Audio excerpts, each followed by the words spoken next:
তো ও লাইফটাকে এনজয় করতো, ওর মৃত্যুটাকেও আমার মনে হয় যে মৃত্যুটাকেও সে এনজয় করেছে। এমনিতে আরেকটা বিষয় হচ্ছে যে আপনাদের সময় মানে চলচ্চিত্রের সময় তিনজন নায়কের কথা উল্লেখযোগ্য, অনেকে আলোচনা করতে গেলে তিনজন নায়কের কথা বলে, নায়ক ফারুক ভাই, আপনি তো আছেন, সোহেল রানা ভাই, মাসুদ পারভেজ, আর হচ্ছে Zafar Iqbal.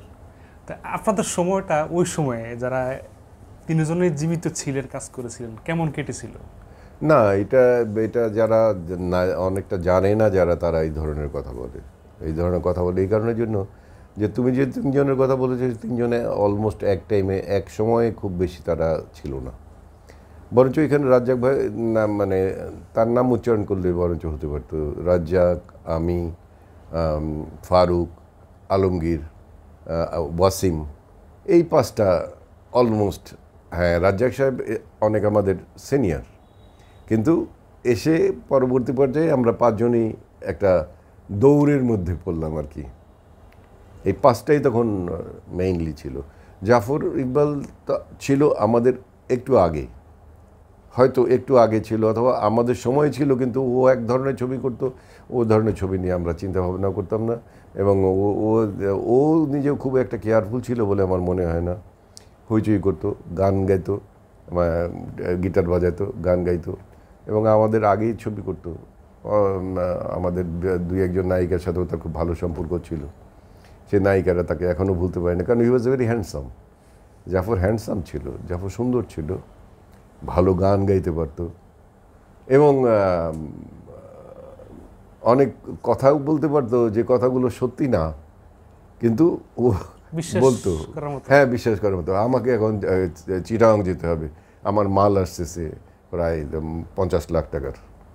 This is maybe this is I think এটা তার একটা, তার চরিত্রের মধ্যে ছিল। আমি তার দোষ বলছি না, চরিত্রের মধ্যে ছিল। হ্যাঁ, এটা ঠিক বলতো। এবং তার পরবর্তী পর্যায়ে দেখা যেত যে আসলে গেছে তো 2-3 দিন নাই, কোথায় গেছে। একটু ড্রিঙ্ক করতে পছন্দ করতো, এবং পাক করতে খুব ভালো পাক করতে পারতো। ওর একটা অনেকটা ঘোরার মানসিকতাও ছিল। ও ঘুরতো এদেশ থেকে ওদেশ, এখানে থেকে সময় পেলেই বাইরে বেরিয়ে যেত, দেশের বাইরে বেরিয়ে যেত। এবং ওর জীবনে অনেক সময় ও পাকিস্তান থেকেছে, ইরানে গিয়েছে, আফগানিস্তানে গিয়েছে, এইসব জায়গাগুলোতে যাওয়া আসা করতো এক সময়, আগে ফিল্মে আসার আগে। তো ওই সব জায়গা থেকে পাক শাকগুলো খুব মজার পাক করতো। একদিন আমি আউটডোর, আমার সাথে একটা ছবিতে কালো আমাকে বললো যে, পারেশ ভাই, আমি আপনাকে একটা জিনিস খাওয়াবো, আপনি কিন্তু খাবেন, না করবেন না, কিন্তু খাওয়ার আগে না করবেন না, খাওয়ার জিজ্ঞেসও করবেন না যে কী একটা। আমি বললাম যে এইটা কোনো কথা হলো, তুমি কী খাওয়াবে এটা তো বলবে তো। বলছে না, আমি একটা ড্রিঙ্ক খাওয়াবো আপনাকে। আমি বললাম যে ড্রিঙ্ক খাওয়াবে, তুমি তো হার্ড ড্রিঙ্ক করো, এটা কেমন হবে? তো বলছি না, আপনাকে খাওয়াবো, আপনি খেয়ে আপনি যদি আপনার ভালো না লাগলে খাবেন না।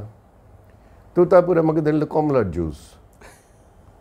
আমি কমলার জুস মজা লাগলো, বেশ খেলাম।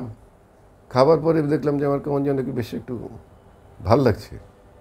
তাই আমি বললাম যে জাফর আরেক গ্লাস বানিয়ে দেবে তোমার এই জুসটা, খুব মজা। মজা না। আমি বললাম যে হ্যাঁ, খুব মজা, আরেকটা গ্লাস বানিয়ে দেওয়ার পরে তারপর দেখলাম আমি কেমন যেন একটু মাথা ঘুরছে। দেন আমি বললাম যে তুমি জুসের মধ্যে অন্য কি দিয়েছো? বস রাগ করেন না, কিন্তু আমি ড্রিঙ্কের যে কোনো একটা ড্রিঙ্ক আমি ওটার মধ্যে দিয়েছি, হার্ড ড্রিঙ্ক দিয়েছি। আপনি কিন্তু বুঝতে পারেননি। মজা লেগেছে না? আমি আরেকটা বানিয়ে দেই।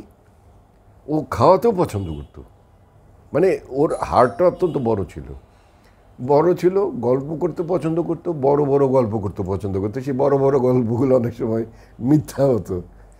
তো we loved him, he was a lovable hero. এমনিতে যেটা বললাম যে তিন নায়কের কথা বললাম, আপনি সহ ফারুক ভাই, জাফর ইকবাল ভাই, আপনাদের ভিতরে কন্ট্রোভার্সি ছিল একটা সময়, মানে অনেকে বলতো বা না, আমি জীবনে কোনো কন্ট্রোভার্সি দিয়ে দেখিনি। কারণ আমি তো জাফরকে বললাম, জাফরের লাস্ট দিন পর্যন্ত আমি তাকে বললাম যে হি ওয়াজ এ ভেরি লাভেবল বয়। ফারুক আমাকে ছোটো ভাইয়ের মতো, আমার বড় ভাই হিসাবে সারা জীবন সম্মান করে গেছে, এবং আমিও তাকে অত্যন্ত পছন্দ করতাম। একে তো আমার পার্টির ছেলে, 2 নম্বর এই কলেজে পড়তো যখন, তখন থেকে আমার সাথে ওর সম্পর্ক। তারপরে এখানে 40-50 বছর একসাথে কাজ করছি। কাজ একসাথে এক ছবিতে কাজ না করতে পারি, কিন্তু এক জায়গায় তো কাজ করছি, দেখা তো হয়েছে। ভাই কেমন আছেন, দেখলে রে কেমন আছো, ভালো আছো? হ্যাঁ ভালো আছি ভাই, আপনি ভালো আছেন? ভালো। কেমন চলতেছে দিনকাল? দুই এক সময় দুষ্টুমিও করতো, আর কে চলতেছে তোদের মতোই। আচ্ছা, এইরকম। সো দেয়ার ওয়াজ ওই ক্যাটাগরির কনফ্লিক্ট, নো সরি। আচ্ছা, এমনিতে এটা এক সম্পূর্ণ ভ্রান্ত ধারণা মানুষের। এই জাফর ইকবাল ভাইয়ের যে মৃত্যুর দিকে ধাবিত হওয়াটা, এটা কিভাবে দেখছেন, বা এটা কি কোনো আসলে অসচেতনতার ফল ছিল? হ্যাঁ, কিছুটা অসচেতনতা বলবো না। ওয়েল, মানুষ জীবনে মৃত্যু তো অনিবার্য। হি এনজয়েড ডেথ। তার কাছে মৃত্যুটা, যেমন সে তার প্রবলেম ছিল, লিভারে প্রবলেম ছিল, তারপরে সে ড্রিঙ্ক, বলতাম আমরা যে তুই ড্রিঙ্কটা একটু কম কর, বলছি ভাই আই এনজয় ইট। আর মৃত্যু তো অনিবার্য, এটা তো হবেই। হ্যাঁ, মৃত্যু তো অনিবার্য, এটা তো হবেই। তো আজকে মরি কালকে মরি, কি আপনি এটা বাদ দিলে আপনি আমাকে বলতে পারবেন যে আমি আজীবন অনেক দিন বেঁচে থাকবো? আমি না, তা তো বলতে পারবো না। তাহলে আমাকে লেট মি এনজয়